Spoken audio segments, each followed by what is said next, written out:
I want to raise the continued discrimination faced by young people living at home who are unemployed and on job seekers.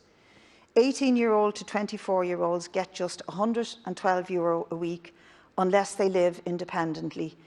And how any young person is expected to live independently in the current housing crisis is a separate issue.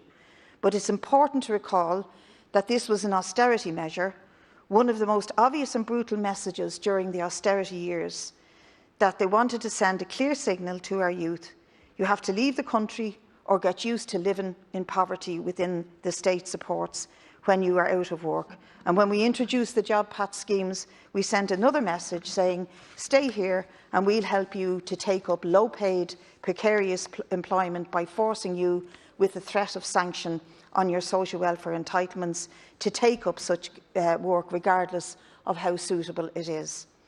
The continued lower rate of job seekers' payments for the under 24-year-old living at home is a legacy of the policy and an era that should be called out for what it was: a punishment for being unemployed. And this becomes important again in the light of the recession and the COVID crisis, because we know that young people have been hit disproportionately by COVID layoffs. In June, we were told that half of the people aged under 24 were unemployed. New figures suggest, figures released by the CSO, that the country's unemployment rate, including those in receipt of COVID-19 payments, was at 26.1% in May. Breaking those results down, the broad age group, the monthly unemployed age group for those 15 to 24 years, the rate was 13.5%, while it was 4.5% for those aged 25 to 74 years.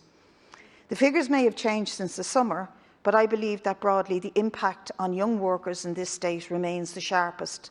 And for all the talk we've done here recently about mental health issues, the impact of this sort of treatment of young people is a punishing impact on their mental health, on their self-respect and their self-esteem, and it needs to be examined.